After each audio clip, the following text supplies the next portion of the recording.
ఈశాన్యాదులలో ఉన్న చెట్లను కొట్టకూడదు, చెట్లు బరువు కాదు. విద్యార్థికులు గురువులు వీళ్ళకి ఎప్పుడు కూడా సక్రమ ప్రదక్షిణ చేయాలి, వ్యతిరేక దిశలో వెళ్ళకూడదు అనమాట.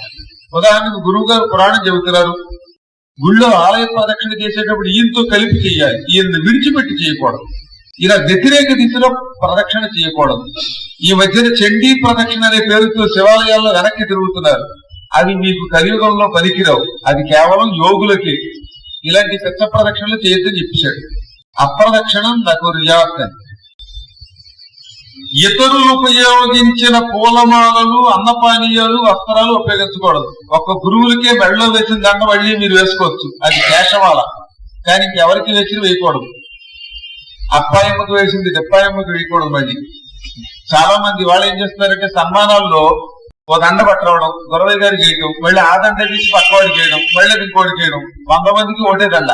అలా వేయకూడదు. అలా వేసిన వాడికి వేయించుకున్న వాడికి కూడా నష్టం. అందుకే కలియుగంలో అసలు దండలే తీసి పారేస్తున్నారు. కారణం అది. సాధ్యమైనంత వరకు రాత్రిపూట శిరస్నానం చెయ్యరాదు, విశేష కారణం లేకుండా. ఇప్పుడు మైలు వచ్చి ఇలాంటప్పుడు తప్ప రాత్రిపూటకి శిరస్నానం చేయరాదట.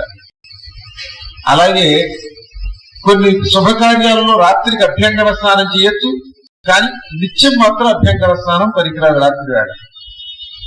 తలకి అంటుకున్న నూనె ఒంటికి రాసుకోరాదు.